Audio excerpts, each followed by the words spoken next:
अस्सलाम वालेकुम वरहमतुल्लाहि वबरकातुहू। मैं बाबर सलीम एक दफ़ा फिर आप लोगों की खिदमत में हाजिर इस उम्मीद और दुआ के साथ कि आप जहां भी हैं खुश हैं और खैरियत से हैं। सारिम बर्नी वेलफेयर ट्रस्ट इंटरनेशनल अमेरिका में किस इदारे के साथ मिलकर काम कर रहा था? पाकिस्तान में लावारिस करार दिए गए बच्चों को अमरीकी ख़ानदानों के हवाले किस NGO या इदारे के ज़रिए किया जा रहा था? और ये NGO या इदारा अमेरिका या दुनिया के दीगर ममालिक में क्या गुल खिला चुका है? ये सब कुछ हम आज आपको बताएंगे एक्सक्लूसिवली इस वीलॉग में।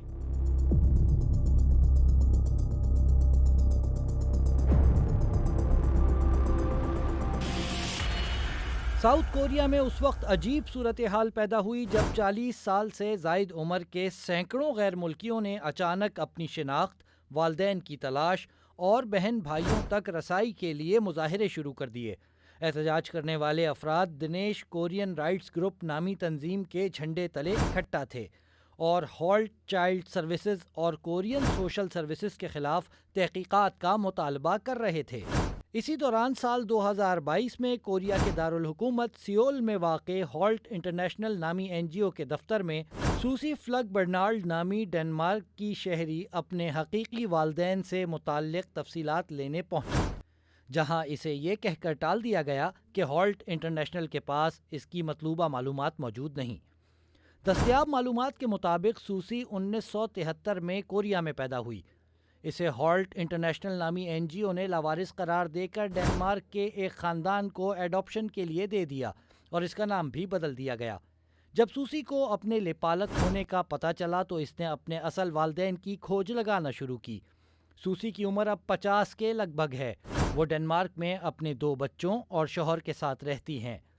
लेकिन अपने असल वालदैन की तलाश में सरगर्दा हैं। होगजा हैंसन, जिनकी उम्र अब 54 बरस के लगभग है, ये भी साउथ कोरिया में अपने वालदैन की तलाश में सरगर्दा हैं और अपने हकीकी वालदैन और बहन भाइयों को तलाश कर रही हैं। ली जिंग वोंग, जिनका नाम बदल कर बिल रखा गया, अमेरिका में एडॉप्ट किए गए और इल्ज़ाम लगाते हैं कि हॉल्ट चिल्ड्रन सर्विसेज ने कागजात में इन्हें लावारिस करार दिया, जो कि झूठ था। एंजा रास्मुसन अब 44 साल की हैं, कोपेनहेगन में रहती हैं और जानना चाहती हैं कि इनके असल वालदैन कौन हैं। एक इंटरव्यू के दौरान इंजा का कहना था कि यह गलत है कि कोई मेरे माजी को या इससे जुड़ी याददाश्तों को मिटा डाले। ये उन चंद लोगों की तफसीलात हैं जिनको हॉल्ट इंटरनेशनल या फिर हॉल्ट चाइल्ड सर्विसेज की जानिब से दूसरे ममालिक में मुख्तलिफ ख़ानदानों को एडॉप्शन के लिए फ़राहम किया गया। दिनेश कोरियन राइट्स ग्रुप ने Korean truth and reconciliation commission को तहकीकात के लिए बाकायदा दरख्वास्त दे दी और फिर साउथ कोरिया में इंसानी तारीख में मासूम बच्चों को नाम तब्दील करके या कागजात में रद्दोबदल के ज़रिए दूसरे ममालिक में मुख्तलिफ ख़ानदानों के हवाले करने की सबसे बड़ी तहकीकात का आगाज़ हुआ। साल 2023 में पहली मरतबा अमरीकी ख़ानदान के हवाले किए गए एडम क्रैप्सर नामी शख्स ने अदालत से हॉल्ट चाइल्ड सर्विसेज के खिलाफ मुकदमा जीत लिया और हॉल्ट चाइल्ड सर्विसेज को एडम क्रैप्सर की एडॉप्शन केस में खराबियों पर $75,000 अदा करने का हुक्म जारी कर दिया। फरवरी 2024 तक साउथ कोरिया में ट्रुथ एंड रिकन्सिलिएशन कमीशन को 362 ऐसे गैर मुल्कियों की दरखास्तें मौसूल हुईं जिनमें लोगों ने अपने हकीकी वालदैन की तलाश और अपने असल कवाइफ हासिल करने की गुजारिश की। इनमें से बेशतर अफराद ने अपनी हवालगी के कागजात में रद्दोबदल और असल नामों की तब्दीली के ज़रिए इन्हें मुबैना तौर पर स्मगल करने या फ़रोख्त किए जाने का इल्ज़ाम लगाया। तहकीकात की नज़ाकत को देखते हुए कोरियन गवर्नमेंट ने इस कमीशन को हॉल्ट चाइल्ड सर्विसेज समेत 4 मुख्तलिफ NGOs के ख़िलाफ़ अगले साल यानी 2025 तक अपनी मुकम्मल रिपोर्ट पेश करने की हिदायत जारी कर रखी हैं। बेज़ाब्तगियों और बेतहाशा शिकायत के बाद भारत ने भी हॉल्ट इंटरनेशनल की सरगर्मियों पर पाबंदी लगाई। हॉल्ट इंटरनेशनल या हॉल्ट चाइल्ड सर्विसेज दरअसल एक अमरीकी जोड़े यानी हैरी और बर्था हॉल्ट की जानिब से 50 की दिहाई में कायम की गई एक NGO है जो दुनिया भर में बच्चों की एडॉप्शन सर्विसेज के हवाले से यानी गोद लेने के हवाले से या गार्जियनशिप के हवाले से सबसे बड़ा नेटवर्क समझी जाती है और बेतहाशा मारूफ है। सारिम बर्नी वेलफेयर ट्रस्ट इंटरनेशनल की जानिब से हया नासिर नूर वाला नामी बच्ची जो अमरीकी जोड़े के हवाले की गई, ये भी हॉल्ट इंटरनेशनल की सर्विसेज के ज़रिए ही की गई। ہم اس وقت صرف حیا ناصر نوروالا کی مثال اس لیے دے رہے ہیں کہ ہمارے پاس اس کے ٹھوس شواہد موجود ہیں، ہمارے پاس وہ ڈاکیومنٹ موجود ہے جس میں ہالٹ انٹرنیشنل کی جانب سے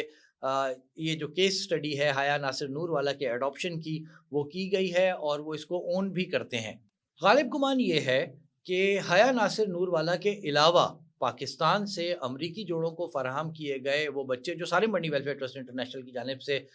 دیے گئے ہیں گود لینے کے لیے، گارجینشپ کے لیے، ایڈاپشن کے لیے، ان بچوں میں کافی بچے ایسے ہوں گے جو کہ ہالٹ انٹرنیشنل کی سروسز کے ذریعے ایڈاپشن کے لیے آگے بھیجے گئے ہیں۔ اب یہ بات کافی حد تک سمجھ میں آ جاتی ہے کہ امریکی حکام نے سالم بڑنی ویلفیئر ٹرسٹ انٹرنیشنل کے اوپر کاغذات میں رد و بدل، بچوں کے نام کو تبدیل کرنے، ان کے والدین کے کوائف چھپانے جیسے سنگین الزامات لگا کر ایف آئی اے کو شکایت کیوں کی؟ سن 2019 سے ہی کوریا میں جب یہ تحریک زور پکڑ چکی تھی اور ایک بہت بڑی تعداد لوگوں کی سامنے آ چکی تھی جو ہالٹ انٹرنیشنل اور دیگر این جی اوز کے خلاف مظاہرے کر رہے تھے اور اپنے اصل والدین اور اپنے اصل خاندانوں تک رسائی اور ان کی معلومات حاصل کرنے کے حوالے سے سرگردہ تھے، تو امریکی حکام بھی اس حوالے سے تحقیقات کر رہے تھے۔ سن 2019 کے بعد سے ہی سالم بڑنی ویلفیئر ٹرسٹ انٹرنیشنل پر نظر رکھی جا رہی تھی۔ ہمارے ذرائع ہمیں اس بات کی تصدیق کرتے ہیں کہ جو ٹیمیں امریکی حکام کی سالم بڑنی ویلفیئر ٹرسٹ انٹرنیشنل آئیں، ان کے پیچھے ساؤتھ کوریا میں ہونے والے